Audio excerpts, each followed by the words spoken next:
Jangan lupa subscribe YouTube channel Metro TV News dan jangan lupa nyalakan notifikasinya. Iya, lolos ke semifinal di ajang SEA Games. Apa evaluasi dari performa timnas yang baru saja menaklukkan Myanmar 3-1? Sudah ada Bung Tommy Welly yang akan saya ajak berbincang. Bung Towel, kalau saya sebenarnya agak kurang menyaksikan karena sambil siaran sore hari ini laga antara Myanmar dan Indonesia, tapi sempat nonton 2-0 tadi. Apa catatan Anda, Bung Towel? Baik, kalau dari sisi fase tahapan untuk mencapai target medali emas, maka satu tahap lolos ke semifinal berhasil dicapai. Yang menarik konfigurasi gol. Konfigurasi gol di pertandingan pertama kita kebobolan 3 gol, menutup babak penyisihan grup dengan kemenangan 3 gol juga atas Myanmar. Di tengah-tengahnya kita bikin 4 gol dalam 2 pertandingan, kan begitu. Ini konfigurasi yang menarik. Kalau catatannya adalah ini juga skema atau line up 11 pertama yang menurut saya sih keempat. Dan menurut saya cukup menarik pada pertandingan sore ini menang 3-1 dari Myanmar, komposisi 4-1-4-1 dan Klok ada di depan lini pertahanan. Itu dari sisi pola permainan. Dari sisi perlawanan menurut saya kita beruntung Myanmar tidak memberikan sebuah tantangan yang begitu berat atau handicap yang begitu berat karena bermain bersih, tidak melakukan pressure yang ketat, tidak ada pressure juga yang keras secara fisik. Jadi Indonesia kelihatannya begitu mudah unggul lebih dahulu 2-0 di 10 menit awal, dan itu membuat Indonesia makin mudah mengontrol permainan lah. Jadi untuk sebuah pertandingan penentuan siapa yang lolos ke semifinal ini tidak memberikan tidak menguras energi. Baik, Bung Towel, kita tahan sebentar karena pelatih STY yang akan melakukan keterangan persnya langsung dari Vietnam. Là đội tuyển U23 Thái Lan và đội tuyển Malaysia sẽ tiến vào bán kết. Vậy thì ông có nghĩ đây là những cái đối thủ dễ dàng hơn khi chúng ta sẽ được gặp những đối thủ này ở vòng chung kết hay không? Và câu hỏi thứ hai đó là hai cầu thủ Sadil và Ekhan liệu sẽ có thể tham gia vào những cái trận đấu tới hay không? Sadil. 일단 B조에서는 말레이시아 그리고 태국이 올라오지 않을까라는 게 제 생각이고 그렇게 좀 준비하고 있습니다. 그리고 사디라고 엘카는 정확히 언제 올지에 대해서는 저도 모릅니다. Kalau saya melihat grup B, memang Malaysia atau Thailand yang akan lolos dari fase grup dan akan mempersiapkan tim kami sebaik mungkin lawan siapapun. Untuk kedua, pertanyaan kedua, Sadil Ekhan, jujur belum tahu kapan bergabung ke timnas. I think Malaysia and Thailand will make it to the semi-finals from Group B. Knowing this, we are doing our preparations accordingly. And I do not know when Sadil and Elkan will be able to join us.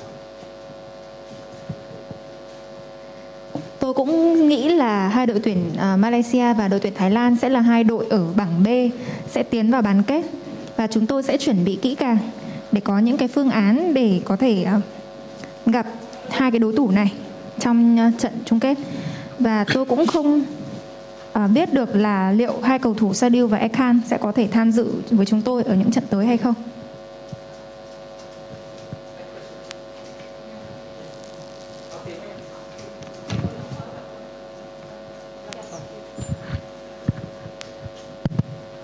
Good afternoon, everybody. My question to coach, I want to know about your evaluation to your team. Only that. Thank you. Okay, sorry. Evaluation on our team. Today's performance. Last month.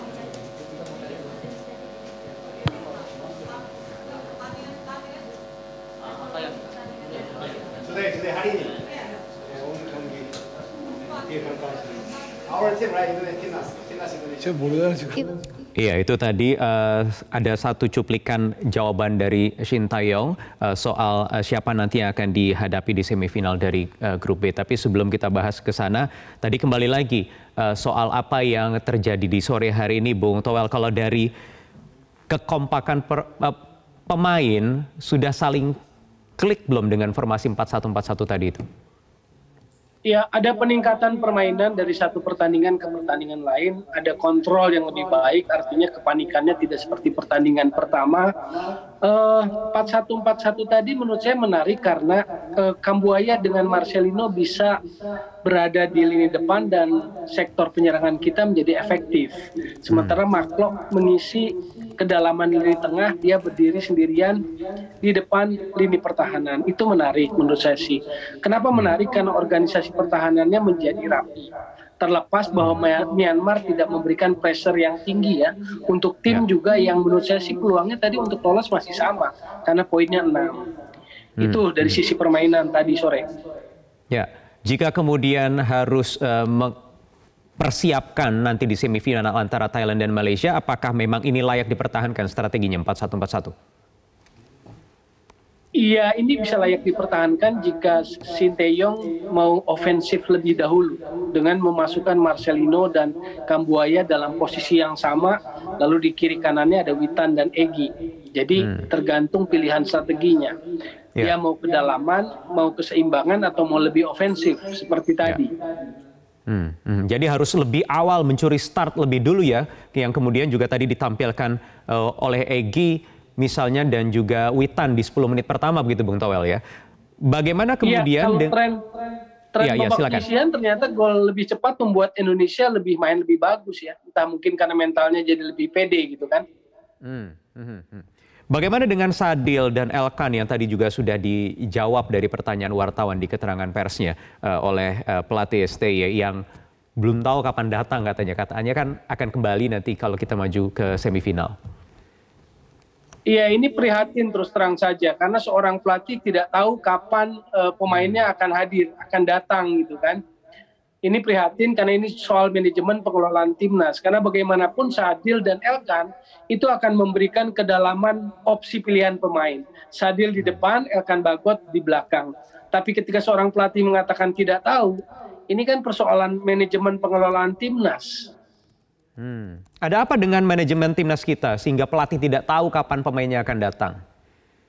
Maksudnya manajemen pengelolaan timnas, para pengurus ofisial harus bisa memberikan kepastian kepada Shin Tae-yong. Jadi Shin Tae-yong punya pilihan-pilihan strategi, pilihan-pilihan taktik, perhitungan kalau datangnya mepet pun kan nggak bisa dipaksa turun gitu loh. Jadi pelatih butuh support itu, tapi kalau nggak ada kepastian kan akhirnya jawabannya seperti tadi, dia mengabaikan kemungkinan datang sepertinya kan. Jadi berharap dengan 18 pemain yang ada saja. Apa kira-kira yang terjadi? Apakah memang lobby dari PSSI yang mentok menemui jalan buntu sehingga tidak bisa melobi Sadil ke klubnya di Malaysia untuk bergabung ke Vietnam atau juga Elkan dari Inggris? Ya, saya pikir faktor lobby, negosiasi itu menjadi faktor penting dalam persepak bolaan global saat ini. Kita harus punya hubungan internasional yang bagus dan menurut saya di saat ini, di tokoh-tokoh sepak bola saat ini, terutama di kepengurusan, juga tidak ada sosok-sosok yang cukup disegani, baik di level Asia Tenggara maupun di level Asia, di AFF maupun AFC gitu loh. Nggak ada lagi sosok yang bisa melobi itu, sehingga seperti kena jalan buntu gitu kan. Belum ada lagi sosok yang bisa seperti itu begitu ya? Belum, karena seingat saya hanya seorang Dan Tahir yang pernah jadi exco di AFC maupun jadi komite etik di FIFA ya. Nggak ada lagi sosok seperti itu. Ya sudah lama dong begitu ya kalau begitu ya. Sudah lama. Sudah lama ya. Terlepas lah dari manajemen pengelolaan di timnas kita di PSSI. Bagaimana kemudian kalau kita kembali lagi ke ajang SEA Games tanpa kehadiran Sadil misalnya, tanpa kehadiran Elkan misalnya, dengan menghadapi Malaysia atau Thailand? Ya, pilihannya kan secara teknis pilihan pemainnya menjadi terbatas. Kan kemungkinan dalam pertandingan itu cedera mungkin atau sakit mungkin. Nah, ketika kita tidak ada salah satu pilihan di lini depan tentu mengurangi pilihan strategi pelatih kan begitu. Itu pilihannya. Kalau soal calon lawan, Indonesia nggak bisa milih karena pertandingan ini Indonesia harus menang lawan Myanmar. Poin Indonesia 9, jadi Indonesia nggak punya pilihan memilih antara Thailand atau Malaysia. Maka jawabannya tadi seperti Sinteyong dalam jumpa pers, dia harus siap baik menghadapi Thailand maupun Malaysia.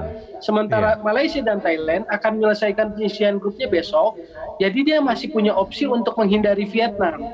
Pasti opsi mereka adalah menghindari Vietnam. Begitupun Vietnam yang main jam 7 malam ini, dia akan berhitung, dia milih Malaysia atau Thailand di semifinal, kan begitu. Kalau Indonesia nggak punya opsi pilihan, karena dia harus memenangkan pertandingan, ambil poin maksimal 9, jadi mau lawan Malaysia mau lawan Thailand harus siap di semifinal. Kalau dengan Malaysia peluang kita bagaimana, Bung Toel? Saya pikir dengan Malaysia selalu lebih punya peluang lah ya. Secara psikologis, secara non-teknis selalu ada motivasi lain kalau lawan Malaysia. Jadi kalau lawan Malaysia menurut saya peluangnya masih lebih baik lah. Kalau lawan Malaysia peluangnya akan lebih baik.